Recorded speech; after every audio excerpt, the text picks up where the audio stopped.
In this video, I hope to provide you with an overview of the accounting issues surrounding the asset account, accounts receivable. As you recall, accounts receivable represents amounts that are owed to your company. Generally, accounts receivable come about because a company has offered credit to its customers, so it's provided them goods or services in advance of receiving payment. Those types of receivables are generally called trade receivables, and they're the most common category of accounts receivable. Now, accounts receivable and those types of credit sales are different than the types of credit sales that happen when a company just allows their customers to use third-party credit cards. When a customer uses a third-party credit card like a MasterCard or a Visa card, something like that, the company is really left out of the equation. They get reimbursed almost immediately by the credit card company. The credit arrangement in that case is really between the customer and the credit card company, not the customer and the company that sold them services or goods. What we're really talking about is when a company is offering its own credit to the customers. So if this is your business and you sell a customer something on credit, the customer owes your business, and your business will directly bill the customer and collect from the customer. Well, a reasonable question to ask as far as selling goods or providing services on credit is, why would a company do that? Why would they offer credit to their customers? You can see several reasons here, and you could expand greatly on these, I'm sure, but mainly companies offer credit because customers want credit. It expands the universe of customers that the company is able to sell to. In addition, if a company offers its own credit to customers, they can develop really loyal customers. They can offer them all sorts of loyalty programs and incentives. And if a customer uses a third-party credit card, that third-party credit card company will charge your company a fee because they've taken on the job, all the administrative duties of collecting, and you've gotten your money in advance, and so they charge credit card fees to companies whose customers use credit cards. If a company offers its own credit, it can get rid of those credit card fees. Well, the next natural question here is, okay, if you decide to offer your own credit directly to your customers, what are the costs that would be incurred? Well, certainly there's going to be some fairly extensive administrative costs because now you have to keep track of who owes you how much, and you have to send them bills. The bigger thing, though, and the thing that we're going to focus on in this next set of videos, is the idea that any time a company provides the option of credit to its customers, there are going to be some uncollectible accounts. Some of your customers simply are not going to make good on their promise to pay you. And because that's the case, we have to think about, for accounting purposes, at what dollar amount should we represent accounts receivable on a balance sheet, and when should we be reporting the associated inevitable bad debt expense that comes along with some of those sales on credit. Well, those are the things that we'll be talking about in this video. First of all, there are a couple of different approaches that a company could use in accounting for those bad debts or those uncollectible accounts. The first method is called the direct write-off method. And the direct write-off method is certainly the simplest method. Under the direct write-off method, a company waits until they know, or at least they are reasonably certain, that a customer's account is uncollectible. And then at that time, and it might be years after the time they actually made the sale on credit.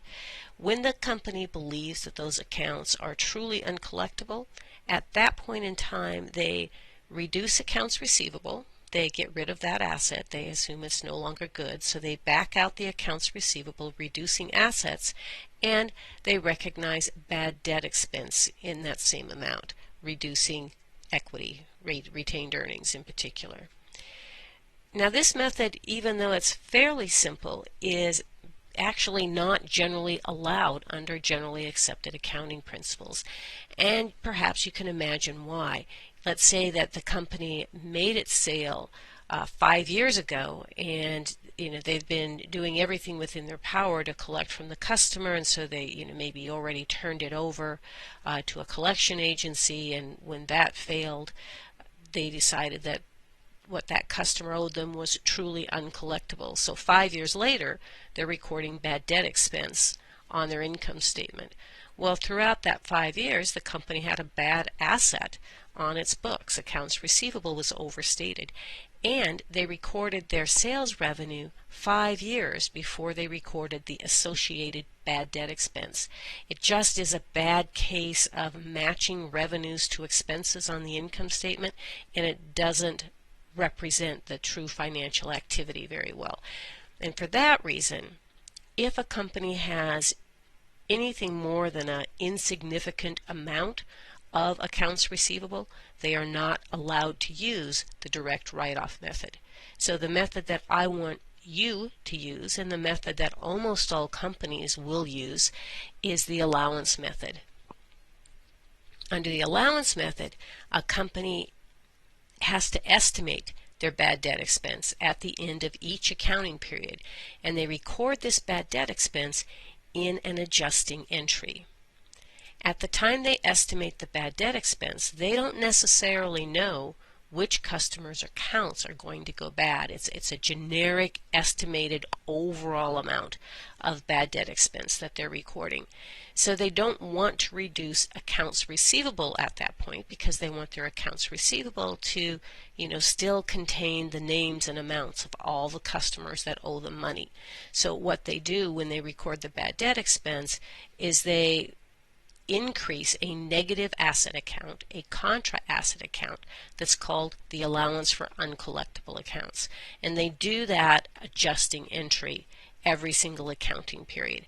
And what this does is it allows a company to put its bad debt expense generally in about the same period when it recorded the revenue, and it gives them a more accurate depiction of the value of accounts receivable on the balance sheet at each balance sheet date. Now, of course, a key word here is we're estimating bad debt expense.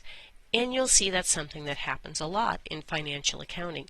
In order to have timely information, we need to do a lot of estimations. Let's expand on that idea of how accounts receivable get measured and reported on the balance sheet.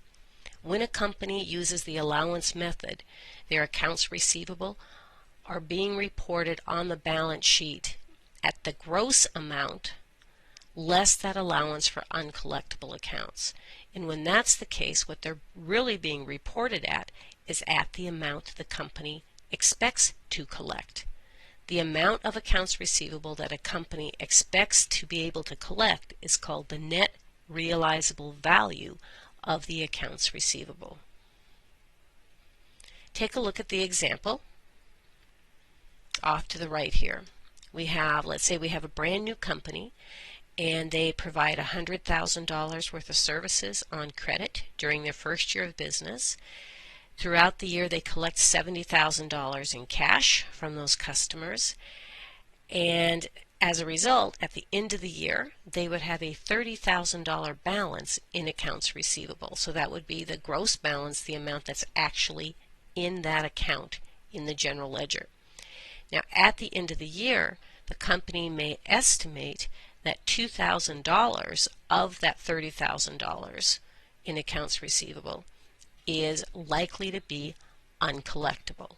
If that's the case, then that $2,000 would be put in the allowance for uncollectible accounts. And on the balance sheet, the company would report gross accounts receivable of $30,000 less that contra asset account, the allowance for uncollectible accounts, and they would be reporting their accounts receivable at the net realizable value of $28,000. $28,000 is the amount of the accounts receivable, the amount of the gross amount in this account that they actually estimate they will be able to collect. Now actually you don't see this amount of detail on all companies' balance sheets. You see it sometimes, but more likely you see this type of presentation where a company will just say, listed under current assets, accounts receivable, net of allowance, and sometimes it'll say net of allowance of $2,000. And then in the column with the dollars, you would see the net realizable value figure of $28,000. If this said accounts receivable, net of allowance of $2,000, and then it gave you $28,000 off to the right, you would know that this is the net realizable value, and that if you added back the $2,000 amount in the allowance, you would know the gross amount of accounts receivable would be $28,000 plus $2,000, or of course the $30,000 we have up here. Let's take a minute and look at the underlying transactions that would result from that example that we just looked at together a moment ago. At the beginning of the year, the company sold $100,000 worth of services on credit, so there's our sales revenue, equity increasing, and our accounts receivable increasing. Throughout the year, the company collected $70,000 on accounts receivable, so accounts receivable were reduced and cash went up. So at the end of the year, before any adjusting entries, that unadjusted balance in accounts receivable was $30,000. Because this is a brand new company, their allowance for uncollectible accounts had a zero balance at the beginning of the year. At the end of the year, the company would need to do that adjusting entry that I referenced earlier. In the adjusting entry, they're going to do an adjustment such that they end up with some desired ending balance in the allowance for uncollectible accounts. Now our company computed that of the $30,000 in their accounts receivable, only $28,000 was expected to be collectible, so they need to have a $2,000 negative asset balance in this contra account, allowance for uncollectible accounts. Since they're starting at zero and they want this to be a negative asset or a credit balance of $2,000, they need to do this adjusting entry. They will record bad debt expense of $2,000, reducing retained earnings, and they will increase this negative asset allowance account, or you see a negative sign here because we're talking about the effect on assets, and this decreases assets. We will reduce assets by recording this $2,000 in the allowance for uncollectible accounts. So in red here, you see the balanced adjusting entry, and this is the form of the entry that every company makes in every accounting period if they had accounts receivable still outstanding as of the end of every year. So at the end of the year, the company would report $2,000 of bad debt expense on their income statement and $28,000 of net realizable value of accounts receivable, as we saw a few moments ago. Now, as we discussed, this is just an estimate, so it's unlikely that the company guessed exactly right. So other than in the first year that a company records an allowance for uncollectible accounts, it will be unusual that the ending balance in the allowance is the same amount as bad debt expense, and you'll see some examples of that later on. So that adjusting entry that we just looked at together is one of the important new transactions that you need to understand to truly understand this topic. The other new transaction that's being introduced here in this section of the course is the write-off entry. So when I refer to a write-off entry, what I'm talking about is an entry where the company has now determined that a specific customer's account is worthless.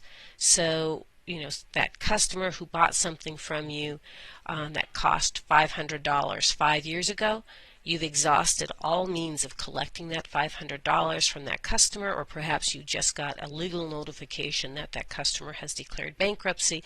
At this point, you're as certain as you can be. I mean, really, this is still an estimate as well, right? But you're fairly certain that this customer's account is worthless. That's the time at which you would do a write-off entry. So a write-off, again, is when you now have a specific name of a customer and you know that their account is worthless. When you do a write-off entry, you do not record an expense.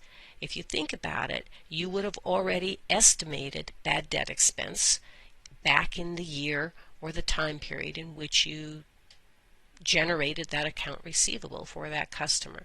So when you do a write-off, you don't record bad debt expense. Instead, what you do is you use up part of that allowance for uncollectible accounts. So down here you can see an example of a write-off entry. So we'll assume that the first entry of year 2 for our example company here is the company determines that a customer who owed them $500, that customer's account is worthless. So this is the time, because now you have a specific customer's name, that you would reduce accounts receivable, and this increase of an asset on this side, this is actually reducing the allowance, because we remember the allowance is supposed to have a negative asset balance. So the allowance goes from a $2,000 credit balance to a $1,500 credit balance. And you can see that this entry balances here in the accounting equation. Now notice that when we recorded the write-off entry, it didn't have any impact on retained earnings.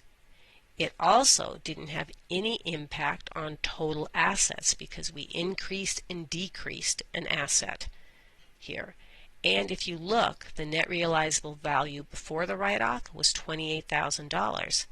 The net realizable value after the write-off is also $28,000. So that write-off entry did not even change the net realizable value of accounts receivable.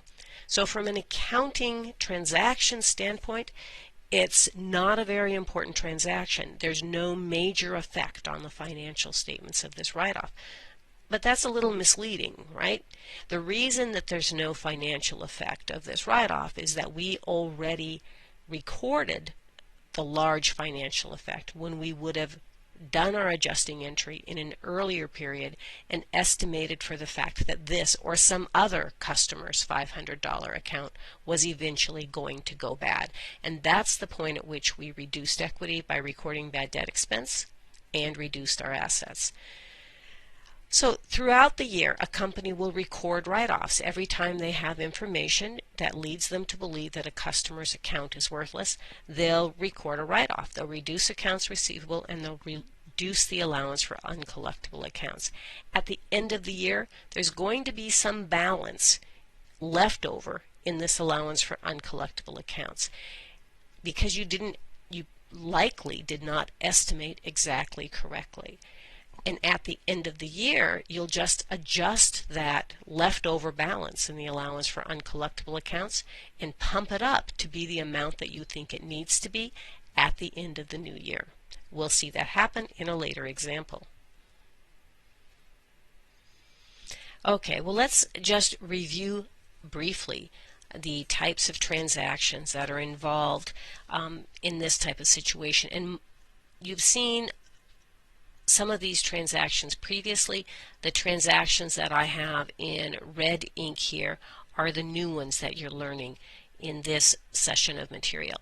So at the beginning of the period, a company is going to have some beginning balance, more than likely, in accounts receivable, and they would have, more than likely, if they've been in business for and offering credit for more than one accounting period, they would also have a beginning of the year balance in the allowance for uncollectible accounts. Now remember, this allowance is a contra asset account, so you would expect it to have a negative asset balance or be zero.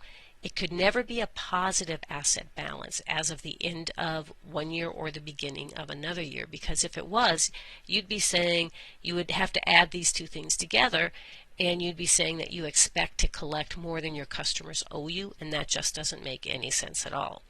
So throughout the year, a company will make sales on account or credit sales. When that happens, they'll record sales revenue and they'll increase accounts receivable.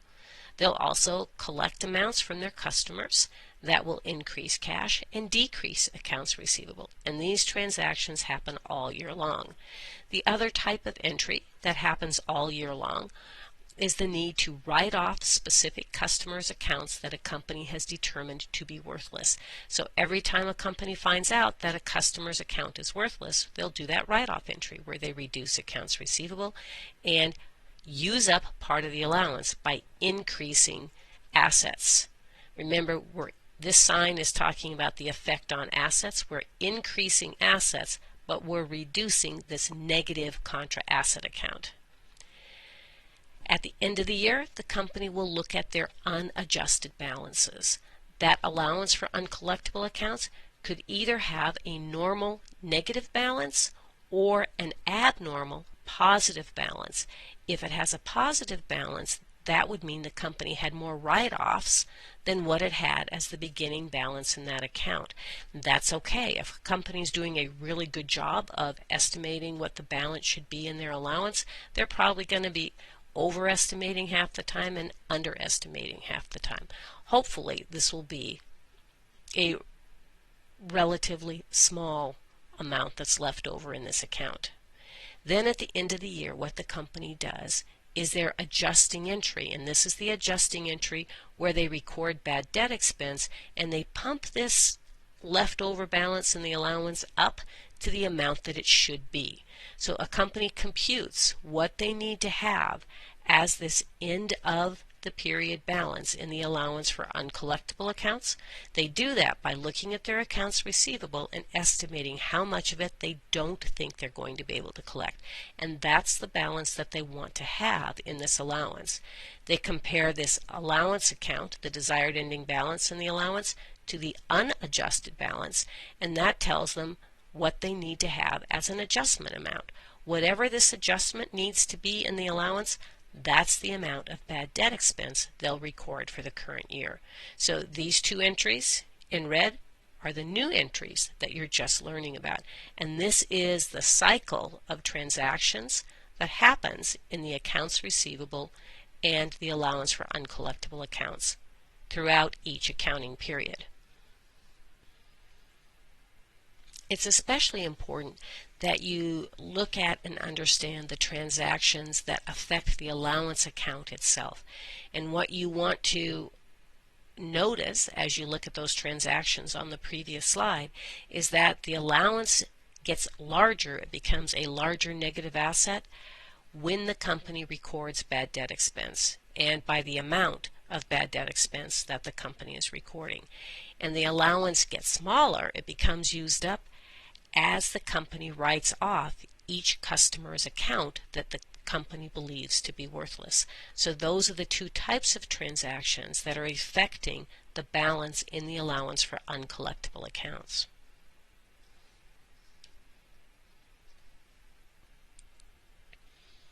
So what we really haven't talked about at all here is I keep referring to the fact that a company has to do some estimates to come up with the dollar amounts that are going to be involved in that end of the year adjusting entry. And I haven't told you how a company does that estimation. Well, there's a couple of common approaches that are used in the allowance method. The first method is an income statement approach. It's called the percentage of net credit sales method.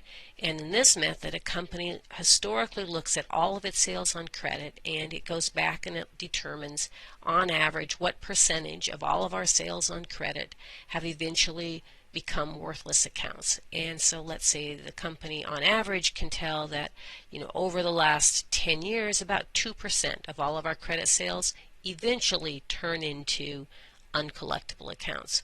Well, armed with that information, they could use 2% and multiply it times this year's sales on credits, and that would give them an estimation of bad debt expense. This is called an income statement approach because the company focuses on sales And when they take this percentage times sales revenue, it gives them what they want to use as bad debt expense. And so we're really doing matching on the income statement, and that's why this approach is called the income statement approach. A better approach, and the one that is used by almost all companies for their end of the year adjusting entry, is the percentage of accounts receivable approach. And this approach is a balance sheet approach. The percentage of accounts receivable approach is generally done in a way that's called the aging method, and I'll show you an example of that in just a few minutes.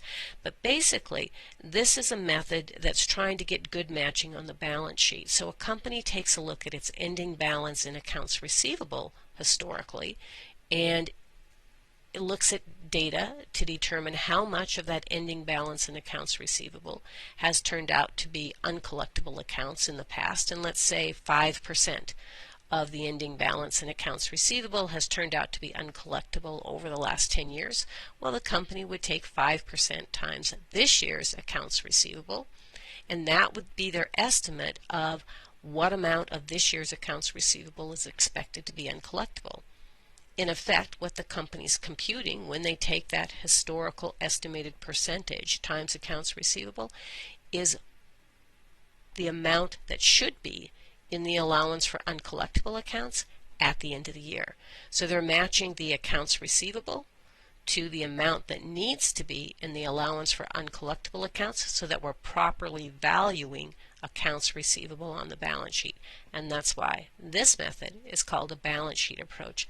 Now, what happens a lot is that companies will use this slightly simpler approach, the percentage of net credit sales, for interim computations of bad debt expense. But when it comes time to do their annual report, where they're using GAAP and what's going to be on the financial statements that they show their investors, most companies will use a percentage of accounts receivable approach. You will only be expected to know the percentage of accounts receivable approach.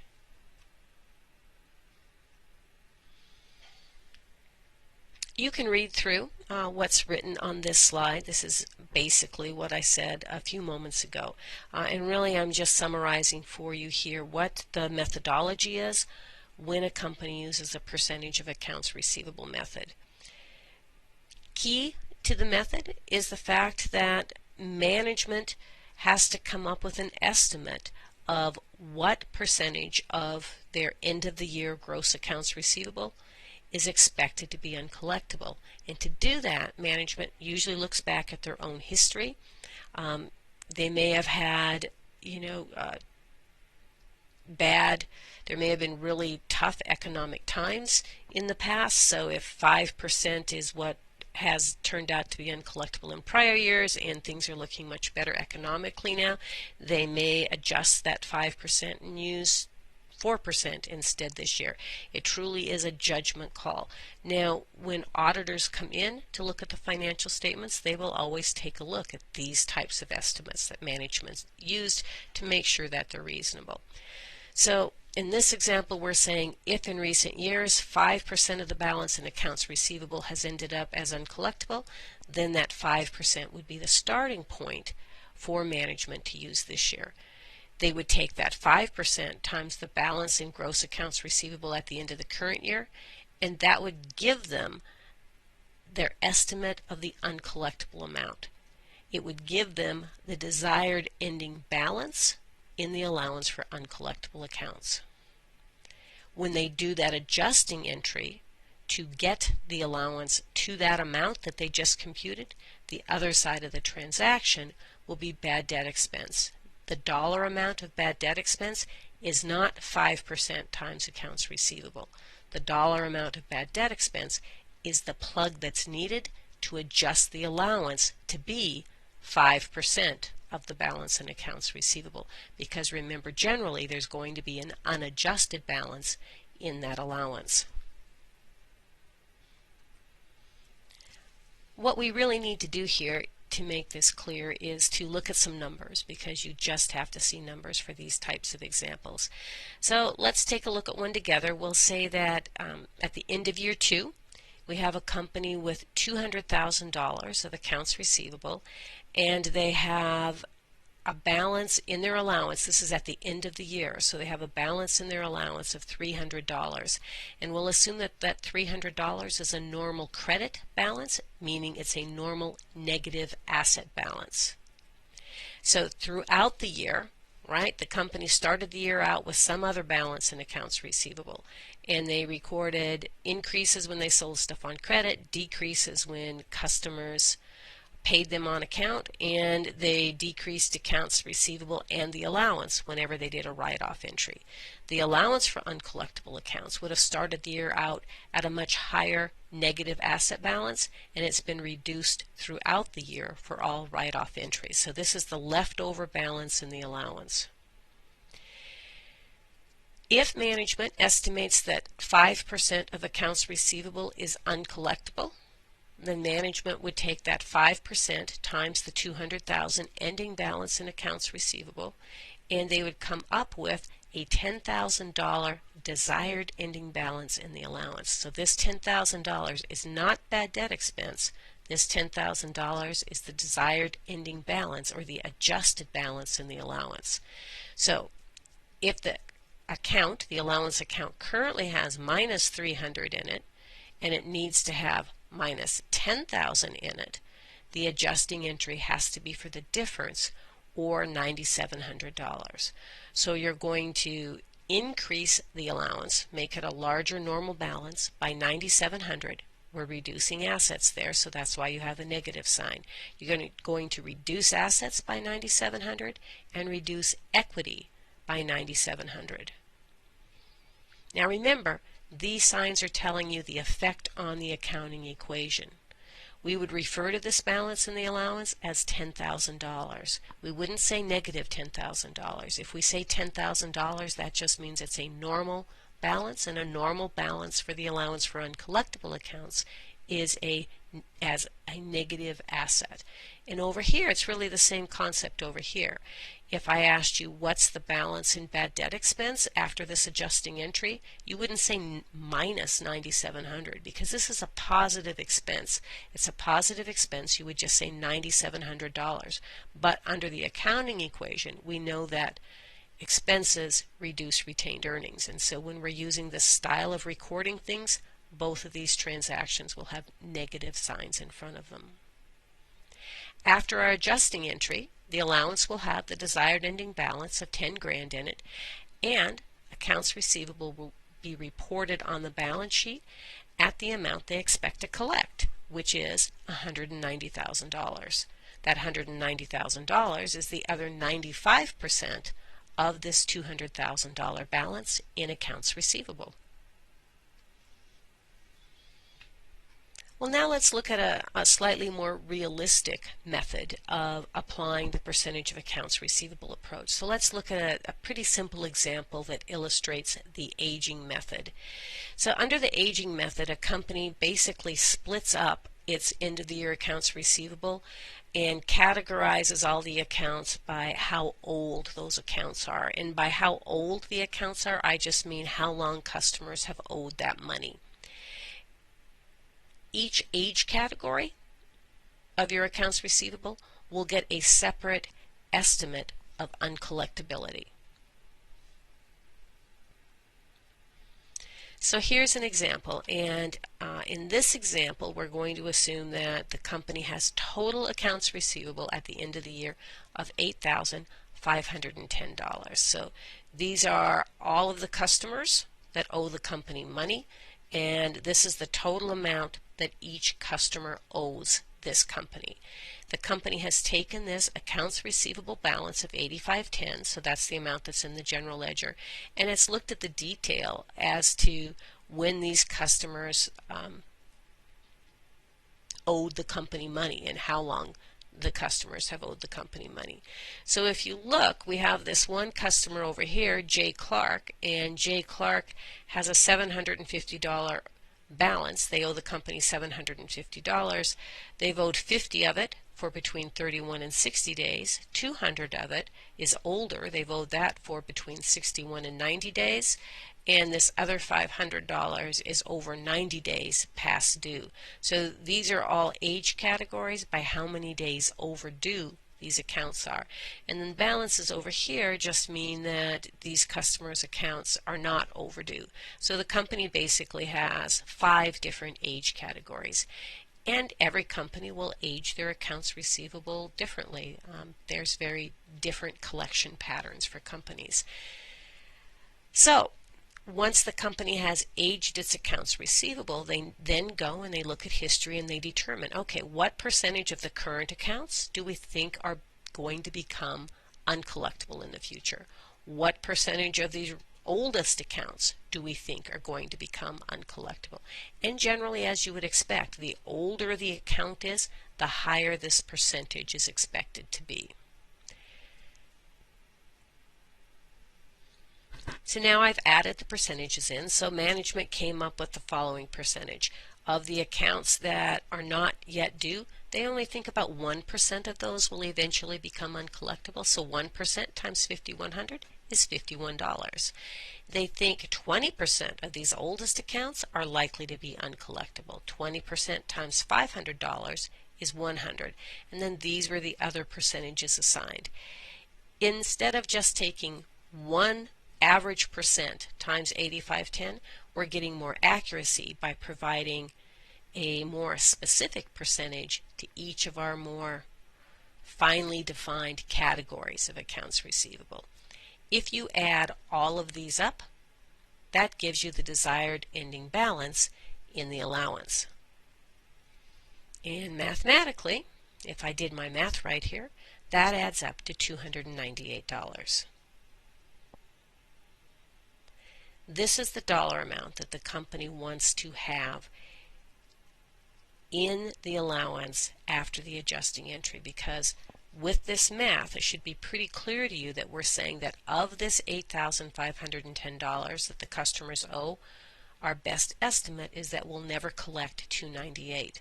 So accounts receivable should be presented on the balance sheet at the amount you do think you're going to collect, and that would be $8,510 minus the $298.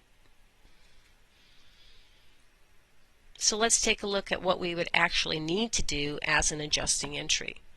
First of all, let's assume that the company has a leftover balance in the allowance right before this adjusting entry of $40. So they have a normal credit balance, a negative asset of $40 left in the allowance. We want the allowance to be $298. So our adjusting entry has to be for $258. When we increase that allowance or decrease assets by $258, the other side of the entry has to be the same amount because we have to have a balanced transaction here, and that will be our bad debt expense. Well, let's consider one more possibility here. It would also be possible that the company at the end of the year would have had more write-offs than it expected, and that they would actually have an abnormal positive asset balance in the allowance. So in this case, I just changed the sign. We're going to assume that the unadjusted balance in the allowance is $40 positive asset. After our adjusting entry, we know that this account has to be a negative balance, number one, and specifically we've computed that it needs to be negative $298. The difference between a positive 40 and a negative 298 is negative 338. So in order to get to this desired ending balance, we're going to reduce assets, the allowance for uncollectible accounts, by 338 and record bad debt expense of 338. So what you can see clearly here is it's very important that you look at that unadjusted balance in the allowance and determine if it is a normal or abnormal balance so that you do the math correctly and you are able to compute the correct amount for this adjusting entry and the correct amount for bad debt expense.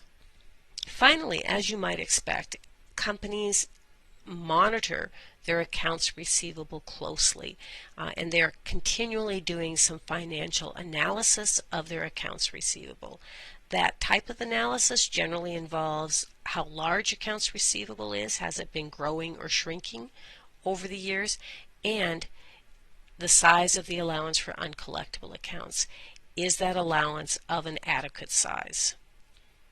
You'll see some more details of analysis of accounts receivable in your text.